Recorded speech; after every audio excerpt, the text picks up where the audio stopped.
දවසේ සිතුවිල්ලේ දේව වචනය සමග එකතු වන ඔබ සැමට ආශිර්වාදමත් සුබ දවසක් වේවා. අද දින දවසේ සිතුවිල්ලේ තේමාව ඔබත් ලෝකයටම බැබලෙන පහනක් වන්න. අද දින දවසේ සිතුවිල්ලේ බයිබල් පදය ලෙවි කතාව 24 වන පරිච්ඡේදයේ දෙවන පදය. එළිය පිණිස පහනක් නිතරම දැල්වීම සඳහා කොටා හිඳගත් පවිත්‍ර ඔලිව තෙල් නුඹ ළඟට ගෙනෙන්නට ඊශ්‍රායෙල් පුත්‍රයන්ට අණ කරන්න. ආමේන්. අද දවසේ මෙනෙහි කිරීම. ශුද්ධ බයිබලයේ පරණ ගිවිසුමේ සඳහන් වන පරිදි ස්වාමින් වහන්සේ ඉදිරියේ නිරන්තරයෙන් දල්වා තිබීම සඳහා පහනක් පිළියෙල කර තිබිය යුතු බවට උන්වහන්සේ ඊශ්‍රායෙල් පුත්‍රයන්ට අණ කර තිබෙනසේක. එසේම නව ගිවිසුම මගින්ද දෙවියන් වහන්සේගේ මාලිගාව වන අපගේ ශරීරයේ උන්වහන්සේගේ පූජාසනය වන අපගේ හදවත තුල දැල්විය යුතු සුද්ධාත්ම පහන සංකේතවත් කරනවා නොවේද? ඔබ තුළ උන්වහන්සේගේ ගින්න දල්වන බව නිසක සිතින් විශ්වාස කරන්න. කිතුනුවනි, එක්තරා අවස්ථාවක පරිසුරු විසින් ස්වාමින් වහන්සේගේ ගෘහය අත්පත් කරගෙන එය කිලිටි කර අන්න භක්තිකයන්ට බාර දුන් බවත්, එම නිසා දේවස්ථානයේ සීලුම වැඩ කටයුතු අඩපණ වූ බවත් ඉතිහාසයේ සඳහන් වේ. තවද ඉන් අනතුරුව මත්තියාහු නම් පූජකයෙක්ව බලහත්කාරයෙන් ඔහුගේ දෙවරුන්ට සේවය කිරීමට පත් කළ බවත්, ඔහු එය ප්‍රතික්ෂේප කර පැන ගිය බවත් සඳහන් වේ. ඉන්පසු මත්තියාහු නම් පූජකයා කණ්ඩායමක් වශයෙන් ගොඩනැගී පරිසවරුන් පරාජයට පත් කරමින් නැවතත් දේවස්ථානය අලුත් වැඩියා කළ බවද ඉතිහාසයේ කියවේ.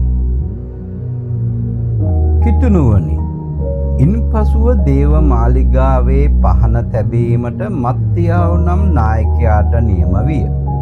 නමුත් ඔලිව තෙල් දිනකට පමණක් සෑහෙන්න තිබූ අවස්ථාවක තෙල් සූදානම් කර ගන්නාතුරු දින 8ක්ම එම පහන් තෙල් අඩු නොවී ස්වාමින් වහන්සේගේ තේජසින් එය දැල්වී තිබූ බවද ඉතිහාසයේ සඳහන් වේ.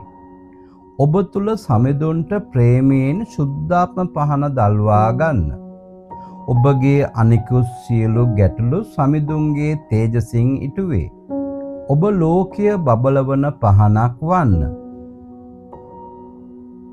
අද දවසේ අභියෝගය. ඔබගේ ජීවිතයේ යක්ෂයා විසින් විනාශ කර තිබෙන ඔබට ලබාගත නොහැකි වූ ප්‍රේමය, සුවය, ප්‍රීතිය, ආශිර්වාදය යන සෑම කාරණාවක්ම යේසුස් වහන්සේ තුල ජීවත් වී ලබා ගන්න. සෑම දිනක්ම දෙවදුන්ගේ සැනසුම තුල ජීවත් වීමට නම් දේව බයෙන් සෑම උදෑසනක්ම යාඥාවෙන් බයිබලය කියවීමෙන් මෙනෙහි කිරීමෙන් ගත කරන්න. ඔබ සුද්ධාත්මයන්ගේ ඵල තුල ජීවත් වන්න. ඔබත් පරිසවරුන් මෙන් රැවටිලිකාර නොවී අවංකව ජීවත් වී සෑම දිනකම උන්වහන්සේගේ පොරොන්දු ලබාගෙන මුළු ලෝකයටම බැබලෙන පහනක් වන්න. දැස් පියාගෙන මා සමග මෙම යාඥාව කරන්න. මාගේ යේසුනී, මාගේ සිත තුලද දෙවදුන් කෙරෙහි ඉමහත් ප්‍රේමයකින් සුද්ධාත්ම පහනක් දල්වා ගැනීමට උපකාර කළ මැනව. ප්‍රේමයෙන්ද, සුද්ධකමින්ද, නිරන්තර යාඥාවෙන්ද එහි ආලෝකය නිතරම දල්වා තබා ගැනීමට දෙවදුන්ගේ කරුණාවන්ත හස්තයෙන් මට උදව් කළ මැනව. යේසුස් වහන්සේගේ නාමයෙන් ආමේන්. අද දින බයිබල් පොරොන්දු පදය එළිදරව් 22 වන පරිච්ඡේදයේ 5 වන පදය. එහි රාත්‍රියක් තවත් නොවන්නේය. පහන් ආලෝකවත් සූර්යා ලෝකෙවත් ඔහුන්ට ඕනෑ නැත.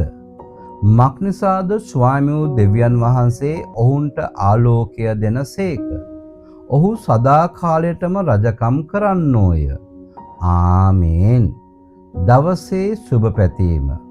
යේසුස් වහන්සේගේ නාමයෙන් අද පටන් ලෝකෙටම බැබලෙන පහනක් වන්නා වූ ඔබටත් ඔබගේ පවුලේ සියලු දෙනාටත් දෙව්දුන් තුල ප්‍රීතිමත් ජීවිතයක් ගත කරන්නා වූ සුබම සුබ දවසක් වේවා.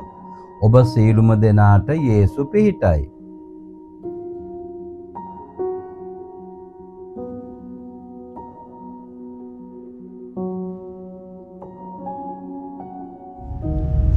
ඔබ අහුම්කන් දුන්නා වූ දවසේ සිටුවිල්ල වචනය ආශිර්වාදමත් වචනයක් වෙන්නටයි අප විශ්වාස කරමු.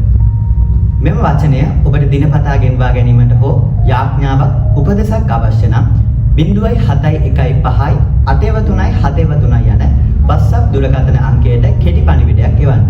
ඔබ සියලු දෙනාටම ජේසු පිහිටයි.